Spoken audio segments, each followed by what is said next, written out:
अस्सलाम वालेकुम जी, सुबह खैर, लंदन से गुड मॉर्निंग। कैसे हैं आप? खैरियत से हैं? ठीक हैं? तो फिर बहुत अच्छी मुबारक खबर कि माशाल्लाह पाकिस्तान जो है वो आज फाटफ की ग्रे लिस्ट से बाहर निकल के वाइट लिस्ट में आ चुका है।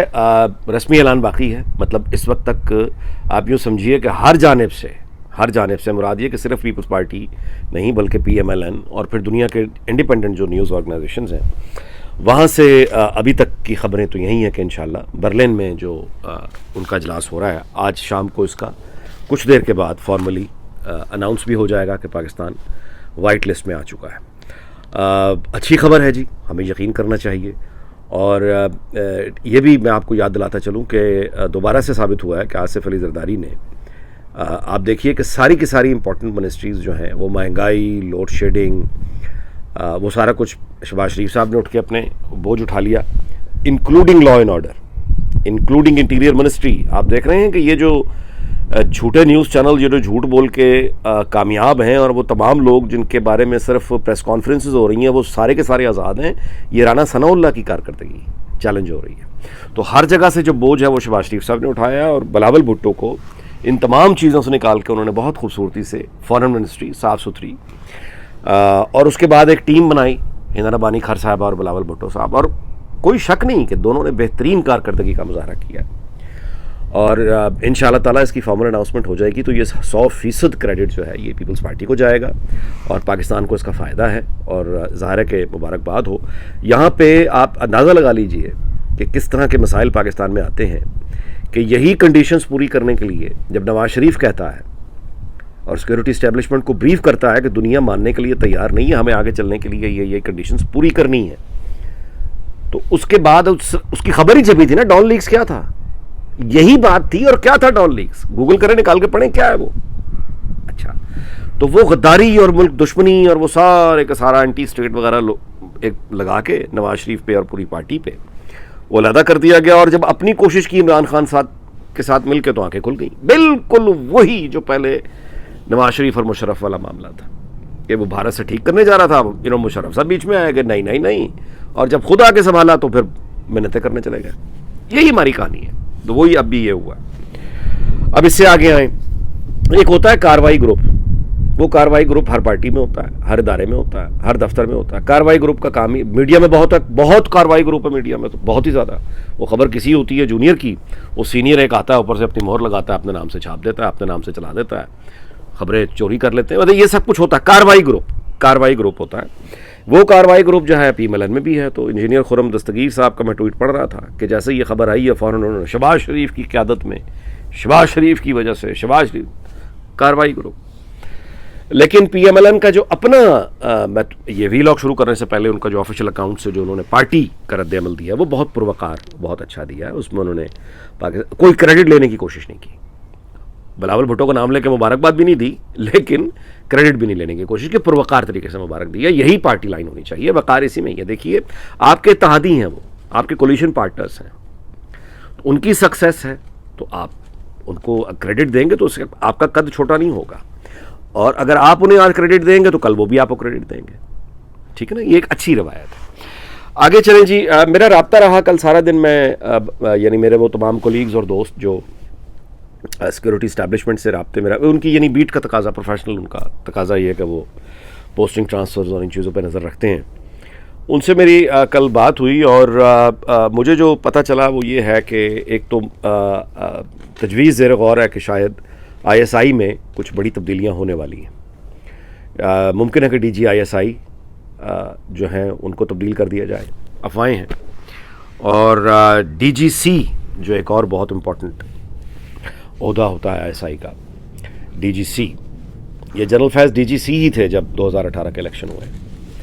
तो जो करंट DGC साहब हैं उनके बारे में भी अफवाहें हैं कि शायद उनकी भी तब्दीली हो जाए। वजह उसकी ये बताई जा रही है कि ये पीछे जो PTI की पूरी एक एंटी इस्टेब्लिशमेंट और सोशल मीडिया पे जो कंपेन चली थी और जिस तरह से इलेक्ट्रॉनिक मीडिया पे जो कुछ हुआ है, इसका ये काउंटर नहीं कर सके, इस फेक न्यूज़ को या प्रोपेगेंडे को इफ़ेक्टिवली काउंटर नहीं कर सके, कंट्रोल नहीं कर सके, जिसकी वजह से ये दो बड़ी तब्दीलियाँ मुमकिन है।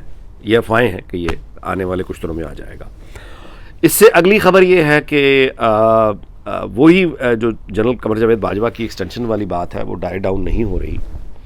और इनके बारे में जो मैंने ट्वीट भी किया है वो ये है कि मतलब पहली बात तो ये देखिए, एक आर्मी चीफ जो होता है वो जब 3 साल के बाद एक्सटेंशन लेता है तो बुनियादी तौर पे वो खुद अपनी कमांड जो उसने 3 साल की है इदारे की, अपनी कमांड, उसकी भी तौहीन करता है और पूरे इदारे की भी तौहीन करता है। अच्छा, कैसे? अपनी कमांड की तौहीन ऐसे करता है कि 3 साल गुजारने के बाद उसने एक आदमी भी तैयार नहीं ऐसा किया जो उसकी जगह ले सके, तो अपनी कमांड की तौहीन करता है। और अपने पूरे इदारे की तौहीन करता है। अगेन वही वाली बात कि ऐसी क़यामत क्या आ गई है कि इदारे में यानी कोई दूसरा आदमी नहीं है जो मतलब चीफ बन सके। ये काम एक दफ़ा जनरल साहब कर चुके हैं। अब दोबारा अगर वो मतलब ये इतनी कंट्रोवर्सीज के बाद अगर इस तरह का कोई इरादा है या उनको झांसे में लिया जाएगा, मुमकिन है कुछ दोस्तों के ख्वाब हों, शहबाज शरीफ साहब जिनकी सरबराही कर रहे हैं, कि वो फसाने फसाने की बात करें जनरल साहब को कि 1 साल और कोई बात नहीं, मैं कॉन्स्टिट्यूशनल जनाब हुक्म करो बहन। उसके बाद ये भी कर लेंगे कि फिर इलेक्शन भी आप ही की यानी उसमें ज़ेर निगरानी हो जाएगा और फिर एक इसी तरह की कोलिशन गवर्नमेंट हंग टाइम पार्लियामेंट आपको इंश्योर कर देते हैं, आप इंश्योर कर दें कि आप भी अगली कोलिशन गवर्नमेंट का मुझे वज़ीर आज़म। दोनों साहब की खिदमत में गुजारिश है, सिविल और मिलिट्री क़यादत दोनों हजरात, कि 6 महीने बाद आपने क्या करना है या 4 महीने बाद क्या करना है या 3 महीने बाद क्या करना है या अगले इलेक्शन को कैसे मैनेज करना है और कैसे रिजल्ट आएगा और फिर कैसी पार्लियामेंट आएगी और फिर क्या कोलिशन बनेगी और उस कोलिशन गवर्नमेंट का फिर दोबारा से वज़ीर आज़म इस तरह की पार्टनरशिप से हो जाएगा। ये ला लैंड जो है ना, ये एलिस इन वंडरलैंड वाली बातें, ये अपना हैरी पॉटर की वो बातें, ये बच्चों की नॉवेल्स और फिल्म्स और फिक्शन में अच्छी लगती हैं। रियलिटी में यानी इस तरह के ख्यालात को सामने रख के अगर आप प्लानिंग करके चलेंगे तो फिर आपको दुश्मन की किसी ज़रूरत नहीं है। उसकी वजह यह है कि बाद में जो आपने करना है वो तो बाद की बात है। ये जो जोड़ी इस वक्त अब नई जो बनाने की कोशिश हो रही है, शहबाज बाजवा जोड़ी, यानी इमरान खान और बाजवा के बाद अब शहबाज शरीफ और बाजवा जोड़ी, ये जोड़ी, ये जो ख्वाब देखे जा रहे हैं इस तरह के, 6 महीने बाद आपने क्या करना है ये 6 महीने बाद देख लेंगे। आज की तारीख में अपना कंट्रोल पहले करके दिखा दें। दोनों से गुजारिश है कि पहले आज के दिन तो अपना कंट्रोल करके दिखा दें ना। यानी जो जोड़ी मिलके, सिविल मिलिट्री दोनों मिलकर झूठे प्रोपेगेंडे तक को नहीं रोक सकते, झूठे न्यूज़ चैनल्स तक को नहीं रोक सकते। किसी एक को मतलब अभी तक कोई गिरफ्तारी बड़ी करने की हिम्मत नहीं है और ख्वाहिशात ये हैं कि अच्छा जी हम इसको आगे जाके फिर यूँ कर लेंगे तो यूँ कर लेंगे।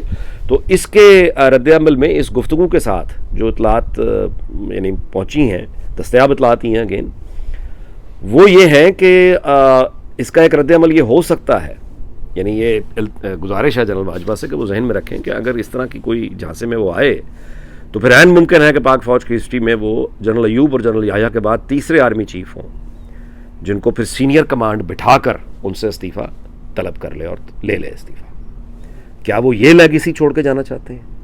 ये जनरल बाजवा को सवाल अपने आप से करना है कि क्या वो ये लेगेसी छोड़ के जाना चाहते हैं अयूब और याह्या के बाद कि वो फिर एक ऐसा आर्मी चीफ आया कि दूसरी एक्सटेंशन के मौके पे फिर सीनियर कमांड इकट्ठी हुई और वो एक मीटिंग हुई, हमें तो खबरें मिलेंगी ज़ाहिर है कि हमें इजलास तलब कर लिया गया और बाद में फिर एक खबर आ जाएगी कि जी ये हो गया। तो क्या ये लेगेसी वो चाहते हैं? इसका फैसला उन्हें खुद करना है। और मुमकिन है कि ये सारी बातें जो मुझ तक पहुँची ये गपशप ही हो, अफवाहें हो और मुख्तलिफ चीज़ें जो है वो, क्योंकि इस तरह की अफवाहें, इस तरह की बातें भी मार्केट में फेंकी जाती हैं रद्द-ए-अमल देखने के लिए। तो वो रद्द-ए-अमल जो मैंने गुजारिश कर दी है। आगे आते हैं जी, वो है कि अब क्या होगा, अब यहाँ से कहाँ जाना है। तो उसका मामला यह है जी कि लोड शेडिंग तो कंट्रोल में नहीं है। अब वो जो शहबाज शरीफ साहब की एडमिनिस्ट्रेटिव क्वालिटीज़ का जो एक शोहरत थी, इस हवाले से मैं हमेशा से अर्ज़ करता आया हूँ कि वो उस वक्त थी जब नवाज शरीफ उनके बड़े भाई वज़ीर आज़म लीडिंग पोजीशन पे थे। अच्छा, मैं यहाँ पे एक वजाहत भी कर दूँ, कुछ दोस्तों ने मुझे याद दिलाया कि ये जो आप बार बार बात करते हैं तो 2008 से लेकर 2013 तक तो नवाज शरीफ वज़ीर आज़म नहीं था। 2008 से लेकर 2013 तक भी शहबाज शरीफ ने वज़ारत आला पंजाब की है, जबकि वो नहीं था, तो वो भी तो ठीक ही की, एडमिनिस्ट्रेशन ठीक थी। उसका जवाब मैं गुजारिश वजाहत कर देता हूँ कि उस वक्त 2008 से लेकर 2012 तक का जो वक्त है जब शहबाज शरीफ ने वज़ारत आला की, तो नवाज शरीफ पाकिस्तान के अंदर लाहौर में बैठा हुआ था।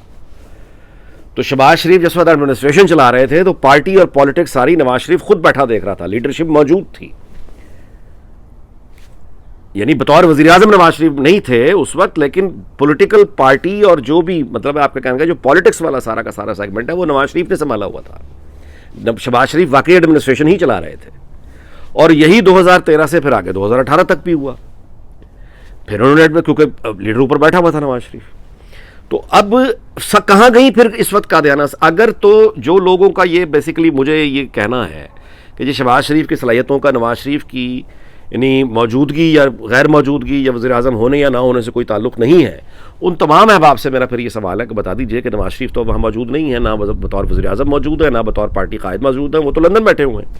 तो फिर अब शहबाज शरीफ साहब की जो हैरत अंगेज़ इंतज़ामी सलाहियतें हैं वो लोड शेडिंग के वक्त कहाँ गायब हो गई हैं? ये महंगाई के ऊपर शहबाज शरीफ साहब की हैरत अंगेज़ जो इंतज़ामी सलाहियतें हैं वो कहाँ गायब हो गई हैं? एक हमजा शहबाज शरीफ साहब और शहबाज शरीफ साहब ये दोनों मिलकर चौधरी परवेज लाई और मोनस लाई से ये मुकाबला नहीं कर पा रहे। यानी उनकी सीट्स की तादाद देखें पंजाब असेंबली में क्या है, उनकी क्यू लीग टूट चुकी है, यानी चौधरी शुजात अलहदा हो गया हुआ है, अकेला परवेज लाई, 2-4 लोग और एक मोनस।